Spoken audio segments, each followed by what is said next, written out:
Hi friends, welcome back again for the last time in this series I've entitled 66 Books, and this is ironically episode 67. This is because, as I mentioned earlier halfway through the series, that I've recorded one extra podcast which will look at the period between our Old Testament and our New Testament. Now I have to declare that the source for this material is mainly some work I did back in 95 and 1996 when I studied early church history and culture at London Bible College. I don't have the references to hand that helped me create this material, but I do remember that a historian called H.C. Friend was one of the textbooks that we used. Other more recent resources I've used are William Barclay, the Scottish theologian's introduction to his New Testament books, and also a good important reference was the Bridgeway Bible Commentary series. So I don't wish to not credit people that were important in the referencing of this, but that's how I basically remember it. I think this is quite a useful and important. You may have chosen to sort of stop at the point you reach the podcast series between numbers 39 and 40 before launching into the New Testament, or you may be doing this at the end. I have to say it's not absolutely vital that you have this information because it's more historical than it is devotional or biblical material, but I think it gives an important insight into understanding the background and the culture into which first Jesus appeared and then the Gospel accounts in the New Testament were written. This is because in the time of Jesus, social and religious and political conditions in Israel were vastly different from those of the Old Testament times. Many changes came about during the period between the close of the Old Testament era and the beginning of the New Testament era. And the purpose of this single final podcast is to give a brief overview of the events and developments that happened in Israel and Palestine, which I believe really helped towards giving all of us a better understanding of the life and ministry of Jesus. So if we begin by going back about 1,000 years before the time of Christ, David had established a kingdom in Jerusalem, a dynasty through which God promised to bring a universal Saviour and King, a Messiah. David was followed by Solomon, but after Solomon, that kingdom that had been established was divided into two. The northern kingdom broke away from the dynasty of David, but that northern kingdom still called itself Israel. The city that eventually became its capital was called Samaria. The southern kingdom became known as Judah, named after its main leading tribe. The southern kingdom remained loyal to the dynasty of David. He and then the following kings, the subsequent kings, continued to reign in Jerusalem, but now they were only having influence over that southern part of the kingdom. The people in the northern kingdom were subsequently conquered by Assyria and taken into captivity in 722 BC.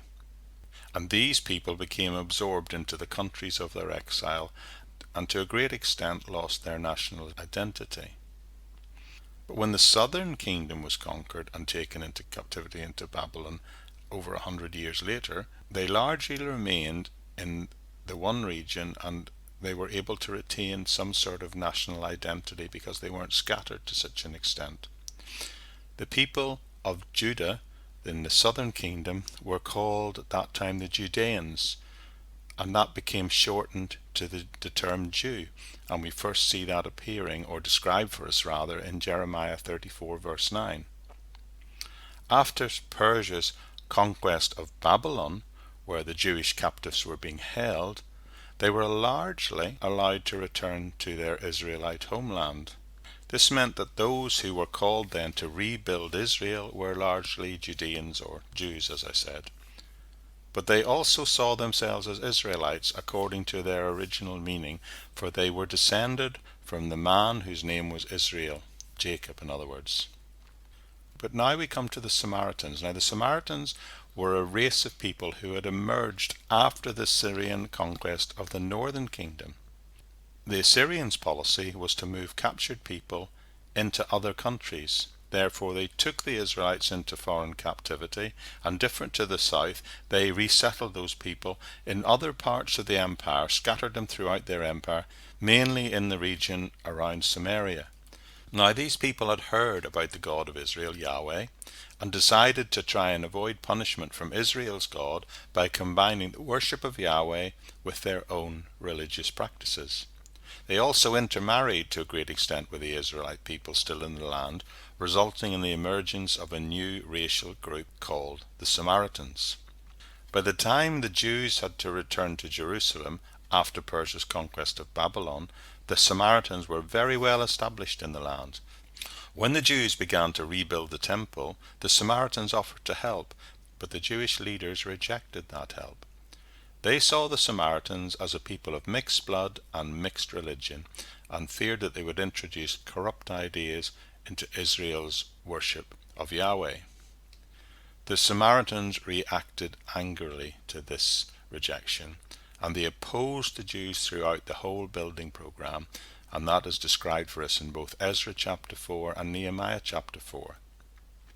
Although the Jews eventually completed the building program, some of the leading Samaritans, through shrewd deceptions, still gained influence in Jerusalem. They introduced corrupt religious and social practices, which meant within a few years the Jews attempted to drive them out of the city in disgrace. As a result of this Jewish rejection of them, the Samaritans turned their attention to organizing their own religion in their own way and to make it more distinct from the religion of the Jews. One of the developments was the building of their own temple on Mount Gerizim. In other words, a place of religious significance was located for them, not far from Samaria. This, of course, increased hostility, some would say to the point of hatred, between Jews and Samaritans. And this hatred continues all the way through into New Testament times and is described for us in Luke chapter 9. And, of course, a background is given in John chapter 4 with the woman at the well. You see, in setting up their religion, the Samaritans had used selected part of the Pentateuch, the first 5 books of the Bible written by Moses. However, they treated the remaining Old Testament books as being of almost no importance. Their chief belief was that there was only one God, and Moses was his only true prophet.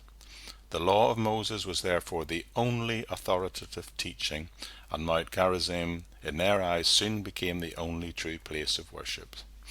The Jews, by contrast, had many and wider sacred writings, to the point where they were forced, because of their arguments with the Samaritans, to sit down together and consider what really was the Word of God and what was not. This led in time to the acceptance and the codification of the 39 books that form our Old Testament, which we worked through in the first 39 episodes of this podcast series, from Genesis through to Malachi. Now, when we get beyond this era a bit, rapid change occurs with the rising and the dramatic conquests of Alexander the Great and the establishment of the Greek Empire. Alexander was from Macedonia, which is a northern part of present-day Greece. In little more than a year, Alexander the Great overran Asia Minor, countries with names like Bithynia, Paphlagonia, Ionia, Phrygia, Galatia, Pontus, and Thrace. Countries that today are circled around the Black Sea, the Aegean Sea, and the eastern Mediterranean region. His conquests continued to spread rapidly and even penetrated into northern Africa, western Asia, and continued over what remained of the Persian Empire until it eventually reached even into India.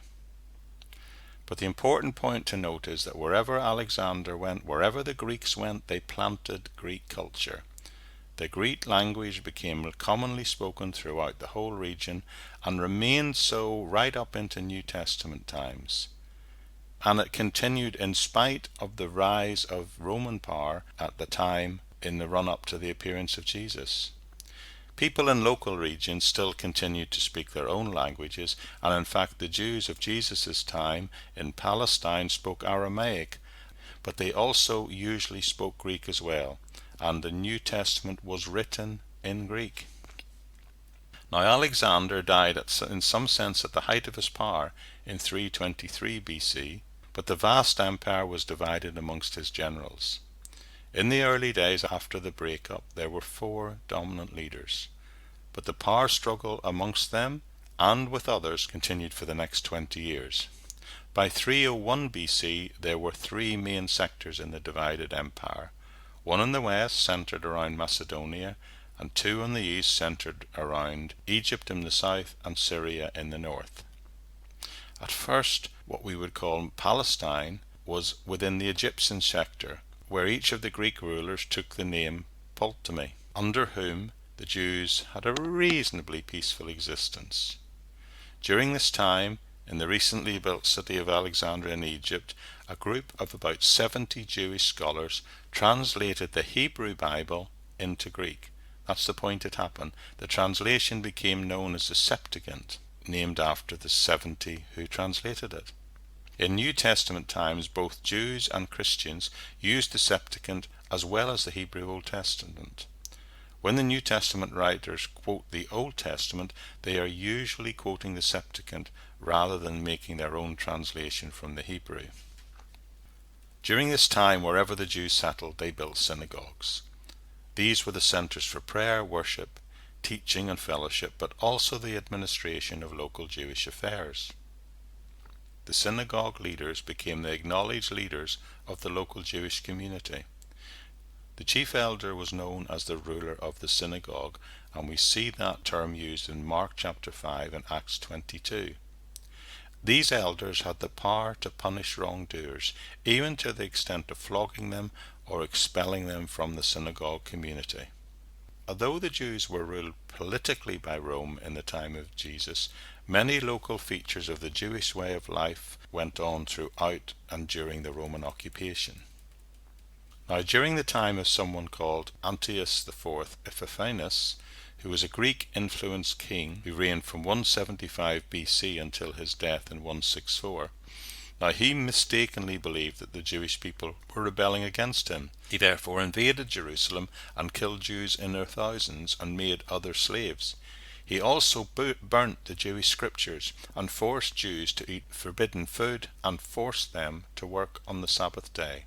He set up a Greek altar in the Jewish temple, and then, using animals that the Jews considered unclean, offered sacrifices to the Greek gods there.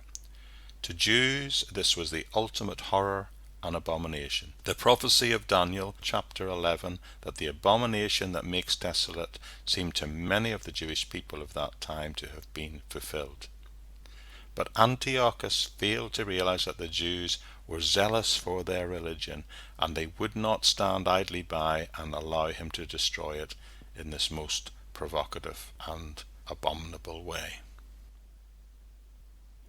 The Jews' fight for religious freedom began with a priest named Matthias.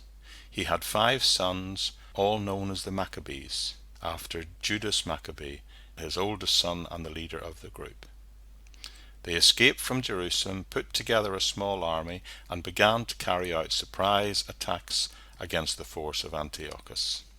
The attacks were so successful that after about 3 years the Maccabees had overthrown the pro-Greek party of Jewish priests in Jerusalem and cleansed and rededicated the temple, which they did in 165. From that time on, the Jewish people celebrated this great event in an annual feast called the Feast of Dedication, which we see referenced in John chapter 10. And these events are recorded in 2 apocryphal books from the Old Testament called the Books of Maccabees. Now, these Maccabees carried on the war in spite of some Jewish opposition, and after 20 years they finally won their Jewish independence in 143 BC.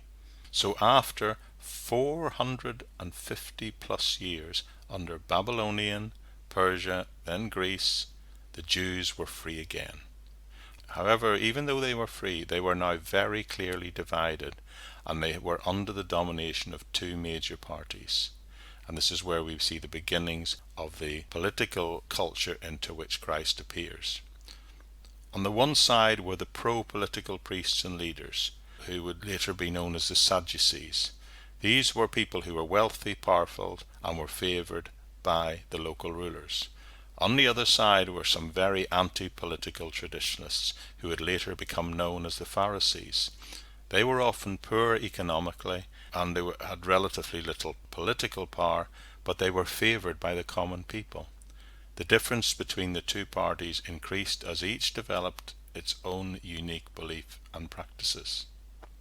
The Pharisees' aim was above all to keep the law in all its details, not just the law of Moses, but also countless laws developed and taught by their scribes and teachers.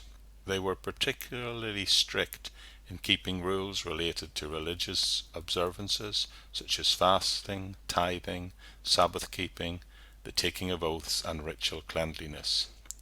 The name Pharisee means the separated ones, and many were so convinced that they were God's only true people that they began to keep themselves apart from all others, and we see that described for us in Acts 26 and Galatians 2.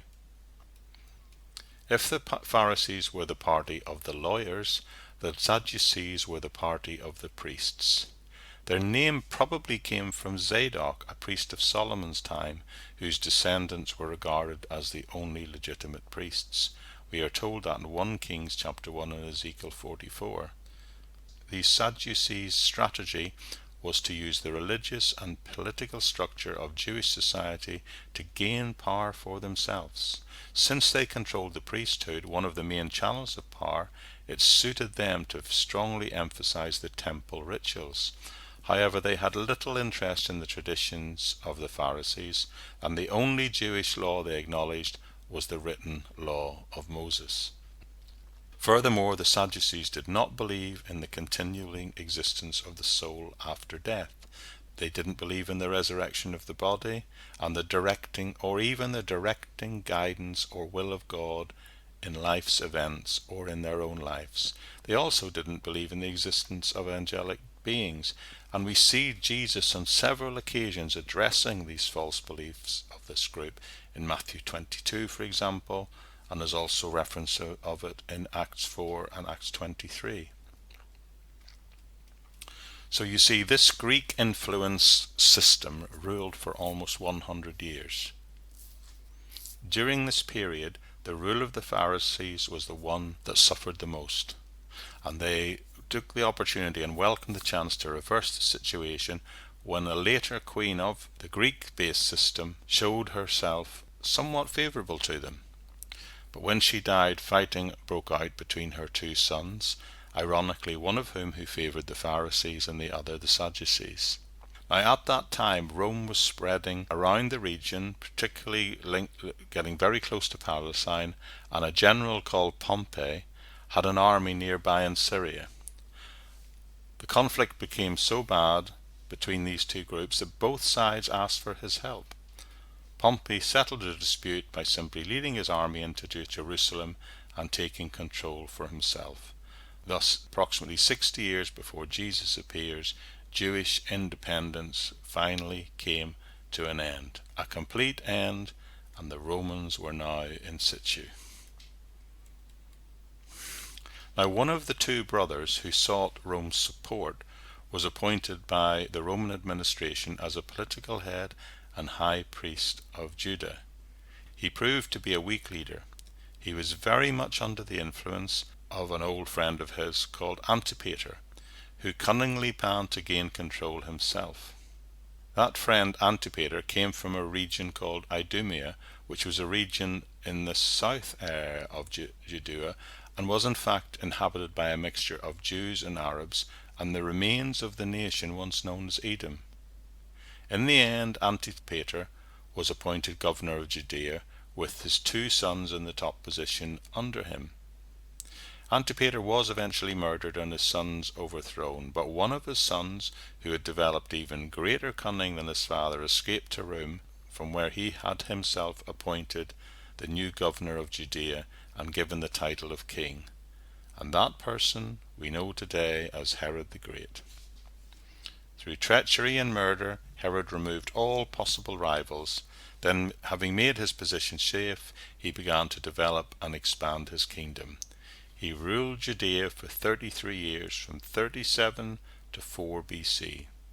He also carried out impressive building programs, and two of his most notable achievements was the rebuilding of Samaria and the construction of Caesarea as a major Mediterranean port.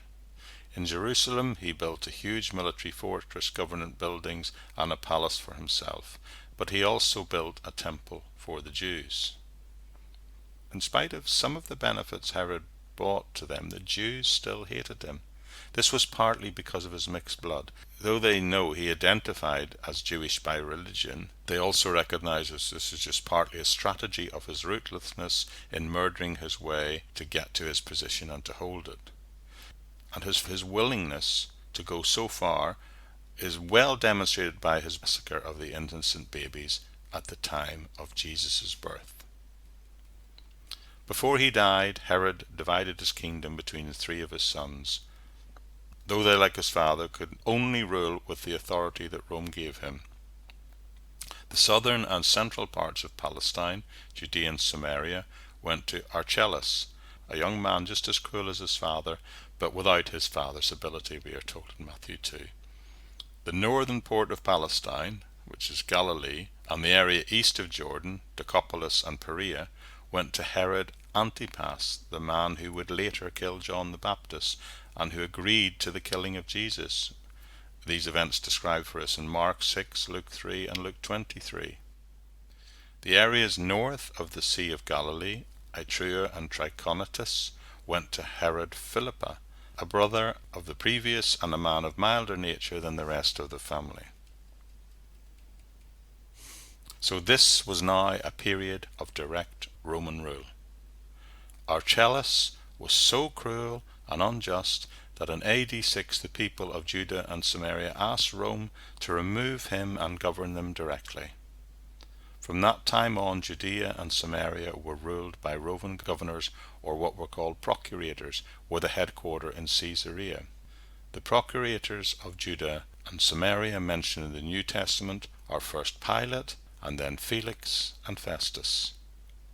The only exception to this rule by procurators was the very brief reign of Herod Agrippa, a grandson of Herod the Great. Through winning favors with Rome, he gained the former territories held by Herod Philippa in AD 37 and Herod Antipas.